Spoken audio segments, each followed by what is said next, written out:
اس کے رسول کی اور صاحبان امر کی۔ 3 اطاعتوں کا حکم ہے۔ اللہ کی اطاعت میں کسی کو کوئی شک و شبہ نہیں، اور رسول اللہ کی اطاعت میں سب شریک ہیں، لیکن اختلاف فی امت جو ہے اس بات میں ہے کہ اطاعت اولی الامر سے کیا مراد۔ تمام روایات کو اگر اجرا کیا جائے تو اطاعت اولی الامر منصوص من اللہ جو امام ہیں ان کی اطاعت یہاں پہ مراد ہے، پہلے امام سے آخری امام تک۔ قرآن نے لفظ اطیعوا استعمال کیا کہ اطاعت کرو، لیکن حقیقت میں اطاعت کی کیسے جاتی ہے؟ اگر اسے دیکھا جائے تو ابو الفضل عباس کی سیرت ہمارے لیے مشعل ہدایت بن جاتی ہے۔ کبھی اپنی خواہش کو مقدم رکھا ہی نہیں، ہمیشہ اپنے آقا اور مولا سرکار سید الشہداء کی خواہش کو مقدم رکھا، حکم امام کو مقدم رکھا۔ اسی لیے آپ دیکھیں ایسی اطاعت کی آپ پوری حیات دیکھ ڈالیں، چاہے دربار ولید ہو، چاہے مکہ معظمہ سے چلنا، چاہے حور کے دستے کا ملنا، اور چاہے 2 محرم اور 4 محرم، اور چاہے روز عاشور، آپ نے ہر جگہ اطاعت اولی الامر کی۔ دوسرے آپ دیکھیں کہ جس کے پاس پروردگار عالم نے سب کچھ دیا تھا، کون؟ مولائے متقیان۔ علم انہیں دیا، شجاعت انہیں دی، عبادتوں کی لذت انہیں دی، میدان جہاد کو کیسے سر کیا جاتا ہے انہیں دیا، یہ سب کچھ دیا۔ لیکن آپ دیکھیں کبھی ایسا نہیں ہوا، کبھی ایسا نہیں ہوا کہ علی نے کہا پروردگار مجھے ایک بیٹا عطا کر ویسا جیسا میں چاہتا ہوں۔ توجہ فرمائیے گا، اب سوال اس بات کا ہے کہ بیٹے کی تمنا کون کرتا ہے؟ کچھ افراد ہیں جو بیٹے کی تمنا کرتے ہیں، آرزو کرتے ہیں، خواہش کرتے ہیں۔ ان میں سب سے پہلے وہ آرزو کرتا ہے، تمنا کرتا ہے، خواہش کرتا ہے جس کے پاس سرے سے کوئی اولاد نہ، اولاد ہے ہی نہیں، نہ لڑکی ہیں نہ لڑکے ہیں، ہر آن یہی سوچتا ہے کہ پروردگار مجھے اولاد دے دے۔ مولا کہہ رہے ہیں پروردگار ایک اولاد عطا کر ایسی جیسی میں چاہتا ہوں۔ ہر باپ چاہتا ہے، ہر ماں چاہتی کہ میرے پاس ایسی اولاد آئے جیسی میں چاہتا ہوں۔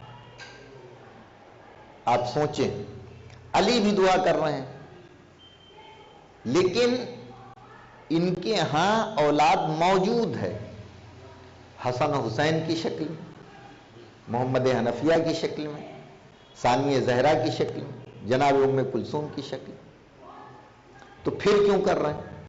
ایک سوال۔ دوسرے دعا وہ کرتا ہے اولاد کی کہ جس کے پاس اولاد تو ہے، مثلا لڑکیاں ہیں لڑکے نہیں، وہ بھی دعا کرتا ہے کہ پروردگار ایک اولاد مل جائے تاکہ میرا چراغ روشن رہے، میری نسل چلے، میرا نام باقی رہے۔ یہ ساری چیزیں اس زاویے سے جب دیکھتے ہیں تب بھی علی کا دامن بھرا ہوا ہے، حسنین علیہ السلام ہیں، محمد حنفیہ ہیں، ثانیہ زہرا ہیں، سب کچھ۔ پھر ایک وہ دعا کرتا ہے جس کے پاس لڑکے بھی ہیں لڑکیاں بھی ہیں، لیکن ویسے نہیں ہے جیسے باپ چاہتا، ویسے نہیں ہے جیسی ماں چاہتی۔ توجہ فرمائیے گا، ایک وہ دعا کرتا ہے باپ ڈاکٹر ہے، بیٹا کچھ نہیں پڑھ پا رہا، باپ عالم ہے، بیٹے کو دین سے کوئی مطلب ہی نہیں ہے، باپ انجینئر ہے، بیٹے کو کوئی علمی اعتبار سے دلچسپی نہیں ہے۔ تو ایک وہ دعا کرتا ہے، کون دعا؟ کون کون لوگ دعا کرتے ہیں؟ جس کے پاس سرے سے کوئی اولاد نہیں وہ دعا کرتا ہے، جس کے پاس لڑکیاں ہیں لڑکے نہیں وہ دعا کرتا ہے، تیسرے کون دعا کرتا ہے؟ اولاد تو ہے لیکن اس کے مزاج کے مطابق نہیں۔ جب اس زاویے سے دیکھتے ہیں تو حسنین علیہ السلام جوانان جنت کے سردار، امام ہیں جن کا اٹھنا بیٹھنا، ایک درود پڑھ دیں محمد والے محمد پر، جس کا اٹھنا بیٹھنا بحکم پیغمبر کی یہ ہر حالت میں امام ہے۔ تو اب سوچیں وہ کون سا لمحہ رہا ہوگا جب کائنات کے مشکل کشا کو دعا کرنا پڑی کہ پروردگار ایک بیٹا ایسا عطا کر جیسا میں چاہتا ہوں۔ ہر زاویے سے علی کا دامن بھرا ہوا ہے۔ پہلے دعا کون کرتا ہے؟ جس کے پاس اولاد نہ ہو۔ دوسرے کون دعا کرتا ہے؟ جس کے پاس لڑکیاں ہیں، لڑکے نہیں۔ تیسرے وہ دعا کرتا ہے جس کے پاس اولاد تو ہے لیکن اس کے منشا کے اعتبار سے نہیں، مزاج کے اعتبار سے نہیں۔ ہر زاویے سے علی کے پاس لڑکے بھی ہیں، لڑکیاں بھی ہیں۔ اب آپ دیکھیں، آپ کی اگر کسی سے دوستی ہو، بات کو سمجھتے چلیں، دوستی ہو اور خدا نہ کرے ہمارے ایک دوست کے پاس کوئی اولاد نہ ہو، آپ کے یہاں شادی آ گئی، کوئی خوشی کا موقع آیا، روز ساتھ بیٹھتے ہیں، چائے پیتے ہیں، ہنسی مذاق کرتے ہیں، ساتھ رہتے ہیں۔ اب آپ اس کے ہاں کارڈ لے کے پہنچیے اور پہنچنے کے بعد کہیے کہ میرے ہاں بچے کی شادی ہے، تم بھی اپنے بیوی بچوں کے ساتھ آ جانا، تو پوری زندگی کی دوستی ختم ہو جائے گی۔ کیوں؟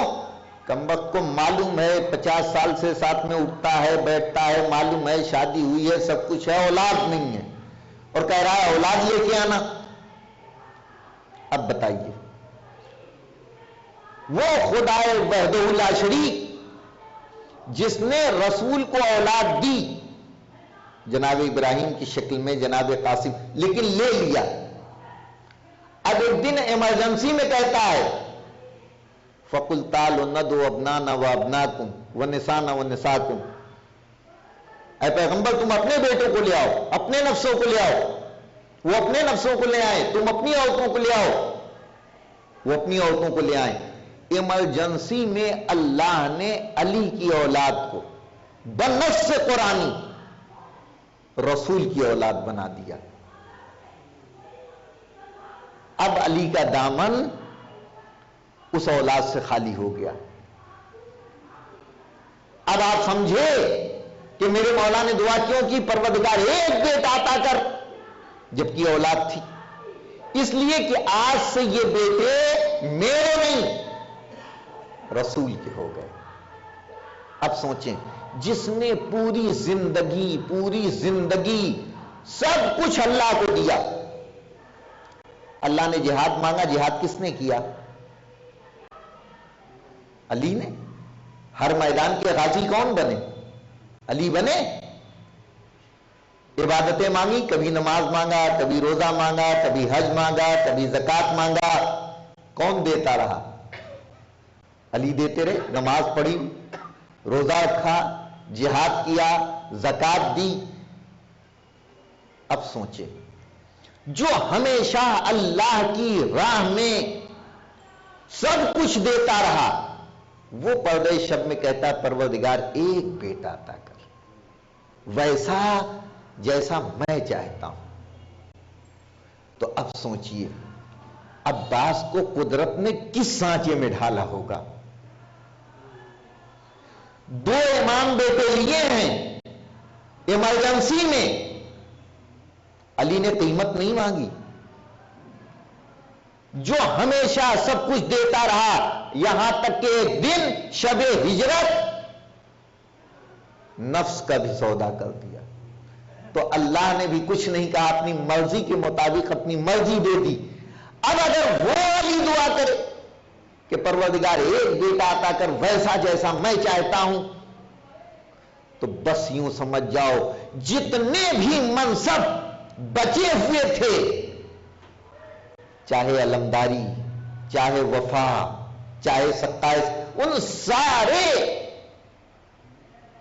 مرتبوں سے مرتب کر کے پروردگار نے ام البنین کی آغوش میں ایک چاند سا بیٹا دیا جسے عباس عزیزو، آپ سوچیں، نفسیات بیان کر رہا ہوں. جب غازی کی ولادت ہوئی، آج ولادت کا دن، ولادت ہوئی تو ام البنین کو بھی معلوم ہے رشتے سے لے کر زوجیت میں آنے تک کہ علی نے میرے ساتھ شادی کیوں کی ہے.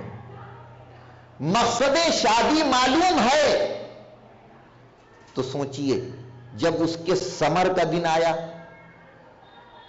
جس کی علی نے آرزو کی تھی، جس کی تمنا کی تھی، وہ بیٹا ام البنین کے آغوش میں آیا، اور جب یہ بچہ آغوش ام البنین سے مولائے متقیان تک پہنچا تو یہ گھر کی عورتیں کیسے دیکھ رہی ہوں گی کہ دیکھیں جو علی چاہتے تھے وہ خواہش پوری ہوئی کہ نہیں ہوئی، خواہش پوری ہوئی کہ نہیں ہوئی.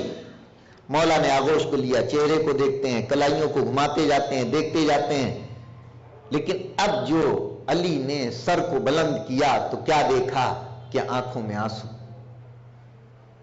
ام البنین تڑپ گئی، کیا علی آپ کی خواہش نہیں پوری، آرزو نہیں پوری؟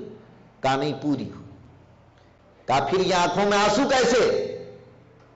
کہا یہ ہاتھ نصرت حسین میں قطع. یعنی خواہش تو پوری ہوئی، آرزو تو پوری ہوئی، تمنا تو پوری ہوئی، لیکن وہ منظر یاد آ گیا. اب آپ سوچیں، کہہ دینا بڑا آسان ہے، سوچ لینا بڑا آسان ہے کہ غازی ابو الفضل عباس نے دونوں شانوں کو قلم کرا دیا، قطع کرا دیا، نصرت حسین میں قربان کر دیے، اور شہزادی اسی کو میدان محشر میں شفاعت کے لیے لے کے آئی. جو اللہ کی راہ میں قربانی دیتا ہے پروردگار بھی اسے اس دنیا میں بھی عطا کرتا ہے. ایسے ہی نہیں کہا ہے کہ میں اسے رزق دوں گا جس کا تم شعور بھی نہیں کر سکتے. آج ہر طرح کا رزق لے کے جاتے ہیں، مریض شفا لے کے جاتے ہیں، پریشان حال اپنی مشکلات کو حل کر کے جاتے ہیں، غریب امیر ہو کے جاتے ہیں، بے علم صاحب علم ہو کے جاتے ہیں. اس در سے ہر طرح کا رزق ملتا ہے. آج بھی اللہ دے کے کہتا ہے دیکھو جو میں نے وعدہ کیا تھا وہ پورا کر رہا ہوں، پورا کر رہا ہوں. اب آپ دیکھیں، غور کریں کہ قطع کرا دیے. مولا بھی ایک جنگ میں جنگ کرتے کرتے آپ کے بائیں شانے پہ ضرب لگی، تلوار وار ہوا، آپ نے فوراً علم دائنے ہاتھ میں لے لیا. میں ہوتا تو دستے ادب کو جوڑ کے کہتا مولا آپ نے بہت اچھی علمداری کی، میدان محشر میں بھی مولائے متقیان لوائے حمد کو لے کے علمداری کریں گے، لیکن وہیں غازی کا بھی علم ہوگا. اب آپ دیکھیں تو دستے ادب کو جوڑ کے کہتا مولا اگر خدا نہ خواستہ یہ شان قلم ہو جائیں تو کیسے علمداری کی جائے گی؟ تو مولا مسکرا کے یہی جواب دیتے اسی دن کے لیے تو دعا کی تھی کہ پروردگار ایک بیٹا عطا کر ویسا جیسا میں چاہتا ہوں. وہ کربلا میں علمداری کر کے بتائے گا کہ دیکھو کیسے علمداری کی جاتی ہے. اسلام میں جناب آدم سے لے کر یہاں تک کتنے علمدار گزرے ہیں، کوئی جنگ ہے جو بغیر علمدار کے ہوئی ہو؟ سب میں تھے، سب نے علمداری کی. لیکن جب علمدار کہا جاتا ہے تو کون سمجھ میں آتا ہے؟ مولا کائنات جو لوائے ہم کو اٹھائے ہوں گے سمجھ میں آتے ہیں؟ نہیں. یہ کائنات جب سے شروع ہوا آج تک جتنے بھی علمدار گزرے ان پر بھی ہمارا سلام، لیکن غازی نے ایسی علمداری کی کہ قیامت تک کے علمداری پر غازی ابو الفضل عباس کی علمداری بھاری ہو گئی.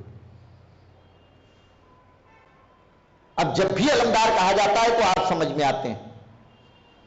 بل یوں سمجھیے کہ جب علی کی دعا، علی نے دعا کی، عباس کون ہے؟ ام البنین کا قلب و سکون ہے، زینب کی ڈھارس ہے، سکینہ کا سکون ہے، سرکار سید الشہداء کا اطمینان کامل ہے. لیکن جب علی کی دعا الفاظ کی شکل میں منتشر ہوئی تو صحیفہ علویہ نہج البلاغہ بنا. عجیب جملہ کہنے جا رہا ہوں، جب علی کی دعا الفاظ کی شکل میں منتشر ہوئی تو صحیفہ علویہ نہج البلاغہ بنا، اور جب علی کی دعا پیکر بشری میں ڈھلنا شروع ہوئی تو عباس کی صورت میں وفا بن گئی. ملک وفا کے حضرت عباس شاہ ہیں، دوش وفا پہ مشک و علم دو گواہ. دعا کرتے ہیں پروردگار ہم سب کو اہل بیت کی سیرت پہ چلنے کی توفیق عنایت فرما، مزارات مقدسہ کی حفاظت فرما، علماء النام کے سایوں کو ہمارے سروں پہ باقی فرما، امام زمانہ کے ظہور میں تعجیل فرما، ہم سب کو ان کے ناصروں میں شمار فرما. قیات ذکرا عذرا او نذرا انما توعدون لواقع فاذا النجوم طمست واذا السماء فرجت واذا الجبال نسفت واذا الرسل اقتت لأي يوم اجلت ليوم الفصل وما أدراك ما يوم الفصل ويل يومئذ للمكذبين ألم نهلك الأولين ثم نتبعهم الآخرين كذلك نفعل بالمجرمين ويل يومئذ للمكذبين ألم نخلقكم من ماء مهين فجعلناه في قرار مكين إلى قدر معلوم فقدرنا فنعم القادرون ويل يومئذ للمكذبين ألم نجعل الأرض كفاتا أحياء وأمواتا وجعلنا فيها رواسي شامخات وأسقيناكم ماء فراتا ويل يومئذ للمكذبين انطلقوا إلى ما كنتم به تكذبون انطلقوا إلى ظل ذي 3 شعب لا ظليل ولا يغني من اللهب إنها ترمي بشرر كالقصر كأنه جمالة صفر ويل يومئذ للمكذبين هذا يوم لا ينطقون ولا يؤذن لهم فيعتذرون ويل يومئذ للمكذبين هذا يوم الفصل جمعناكم والأولين فإن كان لكم كيد فكيدون ويل يومئذ للمكذبين إن المتقين في ظلال وعيون وفواكه مما يشتهون كلوا واشربوا هنيئا بما كنتم تعملون إنا كذلك نجزي المحسنين ويل يومئذ للمكذبين كلوا وتمتعوا قليلا إنكم مجرمون ويل يومئذ للمكذبين وإذا قيل لهم اركعوا لا يركعون ويل يومئذ للمكذبين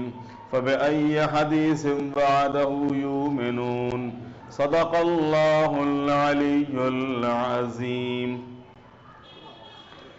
قرآن مجید کا 77 یعنی 77 نمبر کا سورہ ہے اور اس کی 50 آیتیں ہیں. یہ سورہ جس سورے کو کہتے ہیں سورہ مرسلات، یہ سورہ مکے میں نازل ہوا، اور کیونکہ اس سورے کی جو ابتدا ہوتی ہے، شروعات ہوتی ہے، وہ اسی مرسلات کے لفظ سے ہوتی ہے. والمرسلات عرفا، ان کی قسم جنہیں تسلسل کے ساتھ بھیجا گیا ہے. مرسلات ایک کے بعد ایک، ایک دوسرے کے بعد تیسرا، تیسرے کے بعد چوتھا. ان کی قسم جنہیں تسلسل کے ساتھ بھیجا گیا ہے، پھر تیز رفتاری سے چلنے والی ہیں، اور قسم ہے ان کی جو اشیاء کو منتشر کرنے والی ہیں، بکھیرنے والی ہیں. پھر آپس میں جدا کرنے والی ہیں، پھر ذکر کو نازل کرنے والی ہیں تاکہ عذر تمام ہو جائے یا خوف پیدا کرایا جائے۔ جس چیز کا تم سے وعدہ کیا گیا ہے وہ بہرحال واقع ہونے والی ہے۔ پھر جب ستاروں کی چمک ختم ہو جائے، آسمانوں میں شگاف پیدا ہو جائے، پہاڑ اڑنے لگیں، اور جب سارے پیغمبر ایک وقت میں جمع کر لیے جائیں، بھلا کس دن کے لیے ان باتوں میں تاخیر کی گئی ہے؟ فیصلے کے دن کے لیے، اور آپ کیا جانیں گے فیصلے کا دن کیا ہے؟ اس دن جھٹلانے والوں کے لیے جہنم۔ کیا ہم نے ان کے پہلے والوں کو ہلاک نہیں کیا، پھر دوسرے لوگوں کو بھی ان کے پیچھے لگا دیا؟ ہم مجرموں کے ساتھ اسی طرح کا برتاؤ کرتے ہیں، اور آج کے دن جھٹلانے والوں کے لیے بربادی ہی بربادی ہے۔ اب یہاں کے اوپر یہ جو میں نے چند آیتیں اور اس کا ترجمہ آپ کی خدمت میں ابھی پیش کیا، اس کی تھوڑی سی وضاحت کر دیں۔ یہاں کے اوپر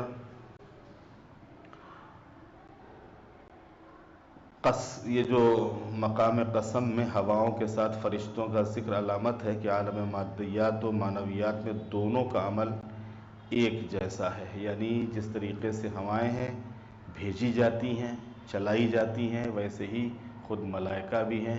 نہ ہواؤں کو دیکھا جا سکتا ہے اور نہ ہی فرشتوں کو اور ملائکہ کو دیکھا جا سکتا ہے۔ ہوائیں بھی تسلسل کے ساتھ بھیجی جاتی ہیں، ایسا نہیں ہے کہ معلوم کہ ایک ساتھ ہوا آ گئی، ہوا بھی ایک چلتی رہتی ہے آگے پیچھے۔ اب جو ہوا آگے آئی تو پھر وہ پیچھے نہیں جائے گی، وہ گئی وہ تو ان کی قسم جنہیں تسلسل کے ساتھ بھیجا گیا، پھر تیز رفتاری سے چلنے والی۔ ایک تو یہ ہوتا ہے کہ ہوائیں چلتی ہیں، پھر یہی ہوائیں تیز ہو جاتی ہیں، اور قسم ہے ان کی جو اشیاء کو منتشر کرنے والی، پھر یہی ہوا ایک ایسا مرحلہ آ جاتا ہے یا اتنی تیز ہو جاتی ہیں کہ چیزوں کو بکھیر دیتی ہیں، دریاؤں میں موجیں پیدا کر دیتی ہیں، بڑے بڑے درختوں کو اکھاڑ دیتی ہیں، پھر انہیں آپس میں جدا کرنے والی۔ پھر کیا ہوتا ہے کہ آپس میں چیزیں ایک دوسرے سے جدا ہو جاتی ہیں، پھر ذکر کو نازل کرنے والی تاکہ عذر تمام ہو یا خوف پیدا کرایا جائے۔ یہ ساری چیزیں کیوں ہیں؟ یہ ساری چیزیں اس لیے ہیں کہ کل انسان قیامت کے دن یہ نہ کہہ سکے کہ کیا کریں ہم مجبور تھے، بلکہ اس کے اوپر حجت اللہ کسی نہ کسی لحاظ سے تمام کرتا رہتا ہے۔ مختلف قسم کی آزمائشیں ہیں، مختلف قسم کے امتحانات ہیں، مختلف قسم کی عبرتیں اور نصیحتیں ہیں۔ ان عبرتوں کے ذریعے سے، نصیحتوں کے ذریعے سے اللہ حجت کو کسی نہ کسی صورت میں بندے کے اوپر تمام کرتا ہے، تاکہ یا تو خوف پیدا کر دیا جائے یا تو عذر کو، حجت کو تمام کر دیا جائے۔ جس چیز کا تم سے وعدہ کیا گیا ہے بہرحال وہ واقع ہونے والی ہے۔ ظاہر سی بات ہے کہ قیامت کسی نے دیکھی نہیں ہے، لیکن قیامت میں کوئی شک بھی نہیں ہے۔ قیامت ایک دن آنے والی ہے اور آئے گی، یہ کوئی افسانہ نہیں ہے، یہ کوئی کہانی نہیں ہے، یہ کوئی دل کا بہلاوا نہیں ہے، بلکہ قیامت ایک حقیقت ہے۔ پھر جب ستاروں کی چمک ختم ہو جائے گی، ظاہر سی بات ہے قیامت کے جو حالات لکھے ہوئے ہیں، زمین کا فرش لپیٹ دیا جائے گا، پہاڑ دھنکی ہوئی روئی کی طریقے سے ہو جائیں گے، ستاروں کی چمک ختم ہو جائے گی۔ تو یہ ساری چیزیں یہ قیامت کی علامتوں میں سے ہیں، اور آسمانوں میں شگاف پیدا ہو جائے گا، آسمان پھٹ جائے گا، اس میں شگاف پیدا ہو جائے گا، اور جب پہاڑ اڑنے لگیں گے، دھنکی ہوئی روئی جیسے ہوتی ہے، آج کل سردی کا سیزن ہے، آپ دنیا کے یہاں روئی لے جائیے تو دھنکتا ہے وہ، تو جس طریقے سے روئی ہو جاتی ہے ویسے ہی قیامت کے دن کیا ہوگا؟ پہاڑ ہوں گے۔ اور جب سارے پیغمبر ایک وقت میں جمع کیے جائیں گے، ظاہر سی بات جناب آدم سے لے کے اور ختمی مرتبہ تک سارے نبی جمع کیے جائیں گے۔ قرآن کہہ رہا ہے کہ ہر امت کو اس کے نبی کے ساتھ بلائیں گے یا اس کے امام کے ساتھ بلائیں گے۔ تو یہ قیامت کے دن ہر نبی اپنی امت کو لے کے حاضر ہوگا، اور امتیں بھی جس کو انہوں نے امام مانا ہوگا، جس کو انہوں نے نبی مانا ہوگا، اسی امام اور اسی نبی کے ساتھ محشور ہوں گی، قیامت کے دن حاضر ہوں گی۔ بھلا کس دن کے لیے ان باتوں میں تاخیر کی گئی ہے؟ فیصلے کے دن کے لیے، اور آپ کیا جانیں کہ فیصلے کا دن کیا ہے؟ اس دن جھٹلانے والوں کے لیے جہنم ہے۔ آج دنیا میں آپ سچ بولو یا جھوٹ بولو، جو جتنا جھوٹ بول سکے اتنا ہی وہ آرام سے رہتا ہے۔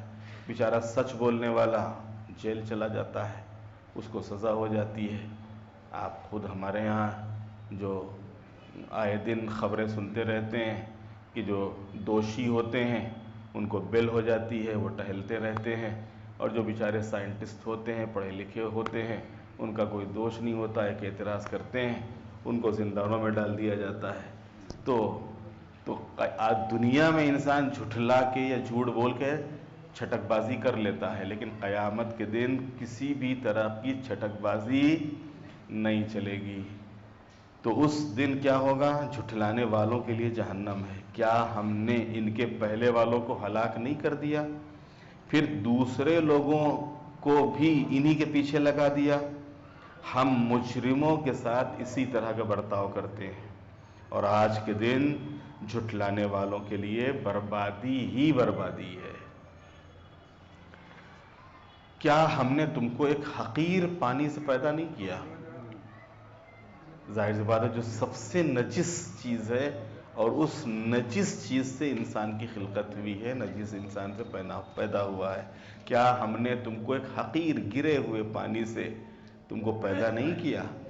پھر اسے ایک محفوظ مقام پر قرار دیا۔ ظاہر سی بات ہے کہ اللہ نے یہ جو نطفہ ہوتا ہے اس کے لیے بھی مرحلے ہیں اور اسٹیپ ہیں، اسٹیپ بائی اسٹیپ پھر یہ انسانی شکل میں وجود میں آتا ہے اور پھر دنیا میں قدم رکھتا ہے۔ تو اسی کی طرف اشارہ ہے کہ کتنے محفوظ جگہ پہ اللہ نے اس کو رکھا ہے، کتنے پردوں میں رکھا ہے، اور کس طریقے سے اس کے لیے غذا کا انتظام کیا ہے، خوراک کا انتظام کیا ہے، پھر اسے ایک محفوظ مقام پر قرار دیا، ایک معین مقدار تک، اس سے زیادہ نہیں۔ ہم نے ایک معین اس کے لیے یعنی پورا جو سسٹم ہے اس کے لیے اللہ نے ایک ٹائم معین کر دیا ہے کہ بھائی دیکھو کہیں کے اوپر اب جو جانور ہوتے ہیں، حیوان ہوتے ہیں، اب کہیں کسی کے یہاں 3 مہینے کی مدت ہوتی، کسی کے یہاں 6 مہینے کی مدت ہوتی ہے، کہیں عام طور سے انسانوں کے اندر 9 مہینے کی مدت ہوتی ہے۔ تو اس مقدار معین ہم نے ان کے لیے ایک مقدار مقرر کر دی ہے۔ آج کے دن جھٹلانے والوں کے لیے بربادی ہی بربادی ہے۔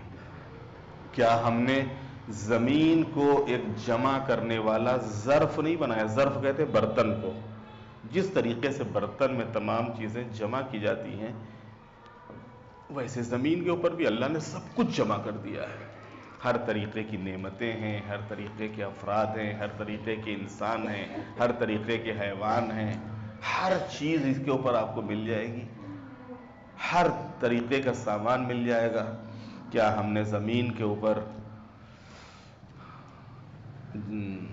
اس میں اونچے نیچے کیا ہم نے زمین کو ایک جمع کرنے والا ظرف نہیں بنایا جس میں زندہ مردہ سب کو جمع کریں گے، اور اس میں اونچے اونچے پہاڑ قرار دیے، اور تمہیں شیریں پانی سے سیراب کیا ہے، میٹھا پانی تمہارے پینے کے لیے مہیا کیا۔ اچھا واقعاً انسان اگر غور کرے تو کہتے سمجھنے کے لیے ایک ذرہ کافی ہے، اور انسان سمجھنا ہی نہ چاہے تم ایک ڈبیٹ نہیں 10 ڈبیٹیں کر ڈالو تب بھی وہ سمجھنے کے لیے تیار نہیں ہوگا۔ جب سمجھنا ہی نہیں ہم کو ماننا ہی نہیں ہے کہ اللہ ہے، تو تم ایک نہیں 10 مناظرے کر لو، 10 ڈبیٹ کر لو، ہم مانیں گے ہی نہیں کہ اللہ ہے۔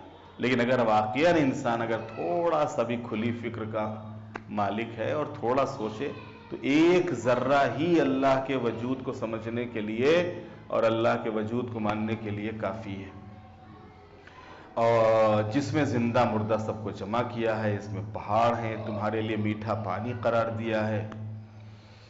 آج جھٹلانے والوں کے لیے بربادی اور تباہی ہے۔ جاؤ اس طرف جس کو تم جھٹلایا کرتے تھے، جس کی تکذیب کیا کرتے تھے، جاؤ اس دھویں کے سائے کی طرف جس کے 3 گوشے ہیں۔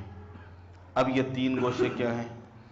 اس میں یہاں پر فٹ نوٹ میں دیا ہوا ہے کہ جہنم کا دھواں 3 طرف سے مجرمین کو گھیرے ہوگا، سامنے کی طرف سے، داہنی طرف سے اور بائیں طرف سے، مگر یہ سے شعبہ سایہ بھی عذاب جہنم سے نہ بچا سکے گا، بلکہ اس کی حرارت اور سختی میں اور اضافہ کر دے گا، اسے اور بڑھا دے گا۔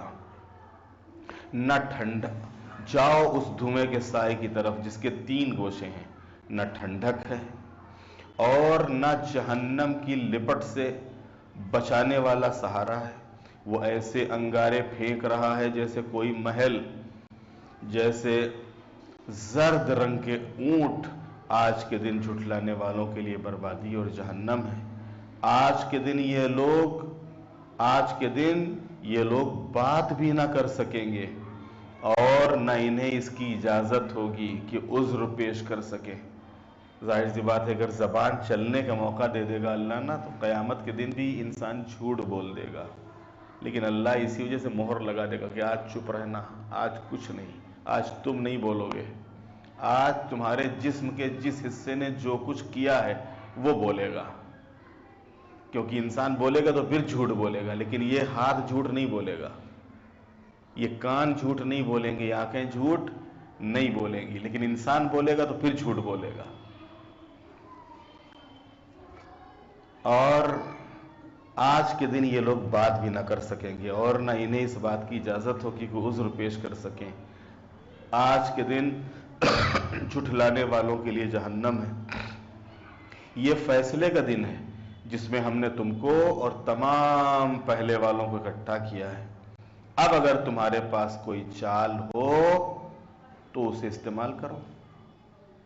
اب یہاں پر اللہ چیلنج کر رہا ہے کہ دنیا میں تم چال چل کے بچ جاتے تھے، کوئی نہ کوئی چال چل کے، اب اگر تمہاری سمجھ میں کوئی بھی چال آتی، چلو یہاں پہ، اگر بچ سکتے ہو تو بچا لو اپنے کو، چلو تم چال۔ اب یہاں کے اوپر بھی انہوں نے فٹ نوٹ دیا ہے کہ جس طرح کفار دنیا میں اسلامی تعلیمات پر طنز کیا کرتے تھے، کمنٹ کرتے تھے اور اس کا مذاق اڑایا کرتے تھے، اسی طرح قیامت کے دن ان سے کہا جائے گا کہ اب دنیا والا کوئی گر استعمال کرو، کوئی چال چلو اور اپنے کو جہنم کے عذاب سے بچا لو، اور وہ کچھ نہ کر سکیں گے۔ تب انہیں اپنی بدبختی کا صحیح احساس ہوگا۔ یہ فیصلے کا دن ہے جس میں ہم نے تم کو اور تمام پہلے والوں کو اکٹھا کیا ہے۔ آج تکذیب کرنے والوں کے لیے جہنم ہے، بے شک متقین گھنی چھاؤں اور چشموں کے درمیان ہوں گے۔ اب تک تو عذاب کی بات تھی، اب یہاں کے اوپر ثواب کی بات آ گئی۔ قرآن کا یہی طریقہ ہے، ایک طرف ڈراتا ہے پھر دوسری طرف بشارت دیتا ہے، خوشخبری دیتا ہے۔ ایک طرف ان کے لیے کہ جو کفار ہیں، مشرکین ہیں، منافقین ہیں، معصیت کار ہیں، مخالفت کار ہیں، ان کو ڈراتا ہے، پھر دوسری طرف وہ جو عبادت گزار ہیں، اطاعت گزار ہیں، اللہ والے ہیں، ان کو خوشخبری دیتا ہے۔ اب یہاں کے اوپر یہاں تک بات کرنے، بے شک متقین گھنی چھاؤں اور چشموں کے درمیان ہوں گے اور ان کی خواہش کے مطابق میوے ہوں گے، چاہت کے مطابق، جو چاہو، جیسا چاہو، جب چاہو، تمہارے سامنے میوہ حاضر ہو جائے گا۔ یہ جو متقین کا ذکر آیت نمبر 41 میں تقوی سے شروع ہوا ہے اور آیت نمبر 44 تک یہ ذکر ہوا ہے۔ بے شک متقین گھنی چھاؤں اور چشموں کے درمیان میں ہوں گے، ان کی خواہش کے مطابق میوے ہوں گے۔ اب اطمینان سے کھاؤ پیو ان اعمال کی بنا پر جو تم نے انجام دیے ہیں، ہم اسی طرح نیک عمل کرنے والوں کو بدلہ دیتے ہیں۔ دیکھیں یہاں کے اوپر آیت نمبر 41 سے لے کے 44 میں حسن عمل پر یہ بیان ختم ہوا ہے، اچھا عمل، کہ یہ حضرات کون، یعنی جو اچھا عمل کرنے والے ہیں، برائیوں سے پرہیز کرنے والے ہیں، نیکیوں کو انجام دینے والے ہیں۔ اس کے بعد مجرمین کا ذکر ہوا ہے، لیکن متقین کے لیے ہنیئن ہے اور مجرمین کے لیے قلیلاً، اور وہ محسنین ہیں اور یہ مجرمین ہیں۔ یعنی جب صاحبان تقوی کا ذکر کیا ہے تو ان کے لیے ہنیئن یعنی لائق مبارکباد ہیں۔ کون؟ یہ صاحبان تقوی، ان کو ہنیئن کہہ کر خطاب کیا ہے۔ لیکن جب مجرمین کو خطاب کیا تو ان کو قلیلاً کہہ کے خطاب کیا، یعنی ان کے لیے جو وہاں پر سامان ہوں گے وہ بہت تھوڑے سے ہوں گے، اور وہ بھی سختی اور تکلیف والے۔ تو اب اگر تمہارے پاس کوئی چال ہو تو استعمال کرو، آج چھٹانے والی۔ بے شک متقین گھنی چھاؤں اور چشموں کے درمیان ہوں گے، ان کی خواہش کے مطابق میوے ہوں گے۔ اطمینان سے کھاؤ پیو ان اعمال کی بنا پر جو تم نے انجام دیے ہیں، ہم اسی طرح نیک عمل کرنے والوں کو بدلہ دیتے ہیں۔ آج جھٹلانے والوں کے لیے جہنم ہے۔ تم لوگ تھوڑے دنوں کھاؤ اور آرام کر لو کہ تم مجرم ہو۔ پھر اب بات آ گئی گنہگاروں کی۔ تھوڑے دن تم لوگ کھا لو پی لو اور آرام کر لو جتنا تم کو یہاں آرام کرنا ہے، اس لیے کہ تم مجرم ہو۔ آج کے دن جھٹلانے والوں کے لیے ویل ہے۔ اور جب ان سے کہا جاتا ہے کہ رکوع کرو تو یہ رکوع نہیں کرتے۔ اب یہاں کے اوپر یہ اللہ نے یہ رکوع کا ذکر خاص طور سے کیوں کیا ہے؟ یہاں کے اوپر ایک واقعہ دیا ہوا ہے۔ بعض مفسرین نے نقل کیا ہے کہ جب ابو سفیان کی زوجہ اسلام لائی تو پیغمبر اسلام نے پوچھا کہ تو نے اسلام کو کیسا پایا؟ تو اس نے کہا بہت عمدہ، صرف 3 خرابیاں ہیں۔ ہندا جی، انہوں نے کہا کہ اسلام تو بہت اچھا ہے لیکن اس میں 3 خرابیاں ہیں۔ کہا وہ 3 خرابی کون سی ہیں؟ کہا ایک رکوع ہے، دوسرے سجدہ ہے اور ایک پردہ۔ یہ 3 خرابیاں اگر نہ ہوتی اس میں تو یہ بہت اچھا دین تھا۔ اور ایک غلام، ہاں یہ چیز اس میں ایک رکوع اور سجدہ، ایک پردہ اور ایک غلام حبشی کا کعبے پر اذان دینا۔ یہ چیز آپ سمجھے کہ یہ خراب کیوں ہے؟ غلام حبشی کا کعبے کی چھت پہ اذان دینا۔ ان کے یہاں اونچ نیچ کا تصور بہت تھا، عرب میں اونچ نیچ کا تصور بہت تھا۔ جناب بلال غلام کی حیثیت سے آئے تھے، دوسرے یہ کہ خود مکے کے نہیں تھے، تیسرے یہ کہ کالے تھے، حبش کے افریقہ کے رہنے والے تھے۔ یہ سوچ رہے تھے کہ یہ اتنا بڑا مقام ہے اذان، اتنا بڑا مرتبہ کعبے کی چھت کے اوپر جا کے دینا، اور وہ بھی اس کالے سے اور حبشی سے اور غلام سے انہوں نے یہ کام لے لیا، یہ تو ہم سے لینا چاہیے تھا، اور انہوں نے اس کو لا کے ہمارے برابر کھڑا کر دیا۔ اور یہی اسلام کی خوبی اور یہی اسلام کا حسن ہے کہ ایک ہی صف میں کھڑے ہو گئے محمود و ایاز، نہ کوئی بندہ رہا اور نہ کوئی بندہ نواز۔ اور یہی چیز آج بہت خود ہمارے ہاں ملک میں جب کبھی ڈیبیٹ ہوتی ہے، چرچائیں ہوتی ہیں، اس چرچا میں بھی یہ چیز آتی ہے کہ دیکھیے صاحب ہمارے یہاں عبادت گاہوں میں جانے پہ پابندی ہے، یہ جائے گا وہ نہیں جائے گا، یہ کاسٹ والا جائے گا وہ کاسٹ والا نہیں جائے گا، اور یہ یہاں بیٹھے گا وہ وہاں بیٹھے گا۔ لیکن دیکھو مسلمانوں میں دیکھو، ان کے یہاں کوئی قید ہی نہیں، ان کے جتنے مسلمان ہیں سب جو ہے وہ جائیں گے مسجد میں۔ اور حقیقت میں یہ جو بورڈ لگاتے ہیں نا مسجد کے باہر کہ یہ فلاں نہیں آئے گا فلاں نہیں آئے گا فلاں نہیں آئے گا فلاں نہیں آئے گا، یہ سب یہی والے ہیں، یہ سب یہی والے ہیں۔ ورنہ اگر واقعاً مسجد اللہ کا گھر ہے اور اللہ کی عبادت کے لیے ہے تو اس میں فلاں فلاں فلاں کی کوئی قید ہی نہیں، اس میں شرط ہے اسلام کی۔ اگر اس نے کلمہ پڑھا ہے، مسلمان ہے، وہ کسی فرقے سے تعلق رکھتا ہو، جس طریقے سے ماشاءاللہ سے پورے بھاؤنگر میں خواجہ شیعہ اثنا عشری مسجد سب کے لیے کھلی رہتی ہے۔ کوئی وہابی ہے وہ بھی نماز پڑھ لے، سنی ہے وہ بھی نماز پڑھ لے، شیعہ ہے وہ بھی نماز پڑھ لے، بہرا ہے وہ بھی نماز پڑھ لے، اسماعیلی ہے وہ بھی نماز پڑھ لے، نماز کے لیے کوئی روک ٹوک نہیں ہے۔ تو یہی چیز کھلتی ہے لوگوں کو، اور یہ اسی چیز نے لوگوں کو اسلام سے قریب کیا ہے۔ اسی چیز نے اسلام یہ جو پھیلا ہے، اسلام کے پھیلاؤ میں یہ چیز بہت مددگار ثابت ہوئی ہے کہ اسلام اونچ نیچ کا قائل نہیں ہے، اور اس نے سب کو برابر کا مان سمان دیا ہے، غریب ہو امیر ہو کالا ہو گورا ہو یہاں کا ہو وہاں کا ہو، سب ایک اس میں ہے۔